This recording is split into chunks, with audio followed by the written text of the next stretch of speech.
ရဲတွေရောက်လာပြီးရွာသားတွေကိုဒုက္ခတွင်းနဲ့ဆွဲချခဲ့တဲ့ကျောင်းနယ်ကွေကိုလာဖမ်းပါတော့တယ်ရဲရရှိကကျောင်းနယ်ကွေခမားကိုယာရုအလွဲသုံးစားလုပ်မှုငွေညစ်မှုအများပြည်သူပိုင်လမ်းမှာဂိတ်ဖွင့်ပြီးလမ်းကြီးကောက်မှုတွေနဲ့ဖမ်းဝရမ်းထုတ်ထားတယ်ရှမ်းအုပ်စုကခမားရဲ့အတန်ဖိုင်တွေဗီဒီယိုတွေအကုန်လုံးကိုတက်တည်အဖြစ်တင်ပြထားတယ်လို့ဆွဲချက်တင်လိုက်ပါတယ်ရွာသူရွာသားတွေကလည်းသူတို့ရွာကိုဖျက်ဆီးခဲ့တဲ့ကျောင်းနယ်ကွေကိုဝိုင်းပြီးဒါကဝစ်လေတာပဲစောစောစီးစီးဖမ်းသွားတင်တာလို့ပဲပြောနေကြပါတော့တယ်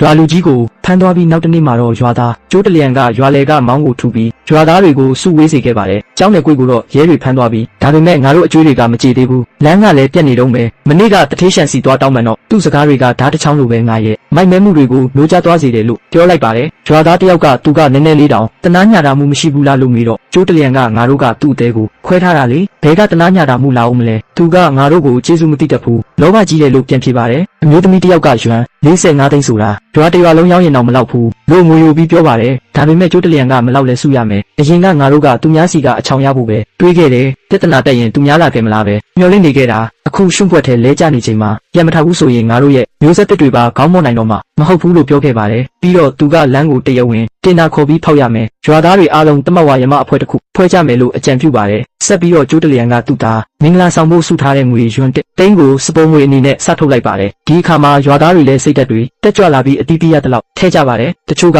9000တချို့ကမွေးထားတဲ့ဝက်တွေကိုရောင်းပြီးထဲကြတယ်လို့ကလေးလေးတယောက်ကတော့သူ့ရဲ့ဝက်ပေါက်လေးကိုလာထည့်ဝင်ကြပါတယ်ဒီအဖြစ်အပျက်တွေကိုရှန်ရန်ကျိုးကသူ့ဖုန်းကနေတဆင့်ဗီဒီယိုကြည့်နေပြီးကျေနပ်နေပါတယ်သူတို့တွေတကယ်ကိုမျိုးကြသွားကြပြီးမြို့နယ်အုပ်ချုပ်ရေးမှူးစီဖုန်းဆက်ကရွာသားတွေရဲ့တမတ်ဝါရမအဖွဲ့ကိုအစိုးရဘက်ကနေထောက်ပံ့ပေးဖို့နဲ့တရားဝင်တင်နာစာရက်စာတမ်းတွေနဲ့သူ့ရုံးခန်းကိုလာခဲ့ဖို့အကြောင်းကြားပေးလိုက်ပါတယ်ကျိုးတလျံကအိမ်အောင်စု200လုံးပူပေါင်းပြီးဖွဲ့စည်းထားတဲ့တမတ်ဝါရမအဖွဲ့ရဲ့စာချုပ်ကိုပြပြီးပန်မှာချင်းငွေလျှောက်ပါတော့တယ်ပတ်စံမဆက်နိုင်ရင်ရွာကအိမ်တွေကုန်တိမ့်လိုက်ပါလို့ရဲရဲဝံ့ဝံ့ပြောလိုက်ပါတယ်သူတို့ရဲ့စီးလုံးမှုနဲ့စာချုပ်ပေါ်လေးစားမှုကိုမြင်သွားတဲ့မန်နေဂျာကသဘောကျသွားပြီးဒီချင်းငွေကိုသူကိုယ်တိုင်အထက်ကိုတင်ပြပေးမယ်လို့ကတိပေးလိုက်ပါတယ်ကျိုးတလျံလည်းဝမ်းတာလုံးလုံးမူပြီးဒူးထောက်ကျေးဇူးတင်ခဲ့ပါတယ်ရွာကိုပြန်ရောက်လာတဲ့ကျိုးတလျံကရွာသားတွေရှိမှငွေစင်းလာရှင်းပြပါတယ်သူကမျက်ရည်တွေနဲ့ရွာသူရွာသားတို့ကျွန်တော်တို့ရောင်းလို့ရတာတွေအကုန်ရောင်းပြီးဘဏ်ကနေအိမ်အောင်စု200စုပေါင်းပြီး